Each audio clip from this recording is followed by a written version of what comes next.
فرمایا کہ جب ماہ سیام رمضان المبارک آتا ہے تو جنت کے دروازے کھول دیے جاتے ہیں، جہنم کے دروازے بند کر دیے جاتے ہیں، شیاطین جکڑ دیے جاتے ہیں، اور اعمال کا جو صلہ اور اجر ہے وہ 70 گنا کر دیا جاتا ہے، اور اللہ جل شانہ اپنے بندوں کو غفران و رحمت کے پردوں میں ڈھانپ لیتا ہے۔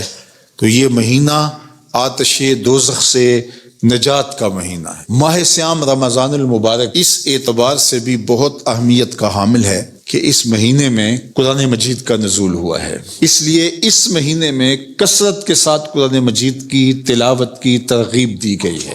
حضرت جبریل امین ہر سال رمضان المبارک کے اندر حضور کی خدمت میں حاضر ہوتے تھے، قرآن کا دور کیا جاتا تھا۔ تو قرآن مجید کی تلاوت اس مہینے خاص طور پہ ہمارے ساتھ جڑی ہوئی ہے اور ہمیں اس کی ترغیب دی گئی ہے۔ تو یہ مہینہ گویا قرآن کے ساتھ جڑا ہوا ہے۔ اللہ کے محبوب علیہ السلام نے ارشاد فرمایا قرآن اور رمضان یہ دونوں قیامت کے دن سفارش کریں گے، تو اللہ جل شانہ ان دونوں کی سفارش کو قبول کرتے ہوئے روزہ دار کو اور قرآن پڑھنے والے کو جنت عطا فرما دے گا۔ یہ شہر مواسات بھی ہے، یہ ایک دوسرے کے ساتھ تعاون کا، محبت کا، ایک دوسرے کے ساتھ ہمدردی کرنے کا مہینہ ہے۔ تو اس ماہ سیام میں خاص طور پہ ہم ایک دوسرے کے ساتھ ہمدردی کے رشتے کو بھی مضبوط کریں۔ اس مہینے کے اندر صدقات و خیرات کرنے کی ترغیب بھی دی گئی ہے۔ حدیث پاک میں آتا ہے کہ نبی رحمت صلی اللہ علیہ وآلہ وسلم ماہ سیام رمضان المبارک کے اندر اس کثرت کے ساتھ صدقہ کیا کرتے تھے کہ جیسے تیز ہوا چلتی ہو۔ یہ بات ذہن میں رکھے، اللہ کے پیارے محبوب علیہ السلام نے 3 چیزیں قسم کر کے کہیں، ان میں سے ایک چیز یہ ارشاد فرمائی ما نقص مال عبد من صدقہ، فرمایا میں محمد صلی اللہ علیہ وآلہ وسلم رب کی قسم کر کے کہتا ہوں کہ صدقے سے مال گھٹتا نہیں۔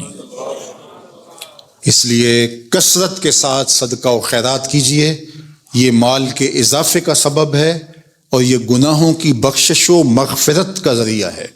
اور میں آپ کو خاص طور پہ مرکز مصطفیٰ سے جڑے ہوئے ذیلی اداروں کے ساتھ تعاون کرنے کی ترغیب دوں گا۔ جامعۃ المصطفیٰ، الکلیۃ المصطفیہ للبنات، المصطفیٰ اسلامک سینٹرز، ادارۃ المصطفیٰ اس وقت جو کام کر رہا ہے وہ کسی سے مخفی نہیں ہے۔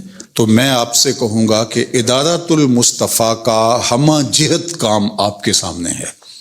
اس مختصر وقت میں اس کا تعارف آپ کے سامنے کیا رکھوں، یہ خوشبو پھیل کے اپنا تعارف خود کروا چکی ہے، اور پھر پاکستان کے اس وقت جو معروضی حالات ہیں وہ بھی آپ کے سامنے ہے۔ جو ہمارا متوسط طبقہ تھا اور غریب طبقہ تھا وہ بھی مدارس دینیہ کے ساتھ تعاون کا ہاتھ بڑھایا کرتا تھا۔ 10 روپے، 5 روپے، 1000 روپیہ ماہانہ، 2000 روپے ماہانہ لوگ دیا کرتے تھے، لیکن وہ اپنے گھر کا کچن چلانے سے بھی تنگ بیٹھے ہوئے ہیں۔ تو اہل خیر کو خاص طور پہ میں کہوں گا کہ وہ ان مراکز کے ساتھ کھڑے ہوں۔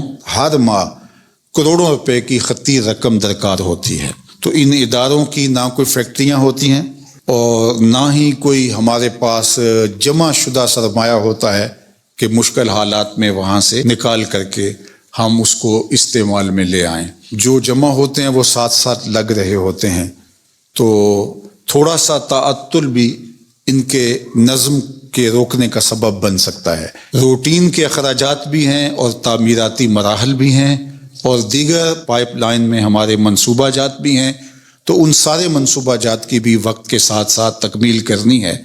جو ہمارے اہداف ہیں وہ تو وسائل میسر آئیں گے تو ہم ان کو آگے لے کے چلیں گے، لیکن جو کام روٹین کے ساتھ چل رہا ہے اس کو تو رکنا نہیں ہے، اس کے لیے تو ہمیں بعض اوقات قرض بھی اٹھانا پڑتا ہے۔ تو اس لیے ماہ سیام میں خاص طور پہ ہم توجہ دلاتے ہیں۔ تو اب بھی آپ سے عرض گزار ہیں کہ مرکز کی ضروریات کے لیے جو کروڑوں کی صورت کے اندر ہر ماہ موجود ہیں، بھرپور مالی تعاون کیجئے۔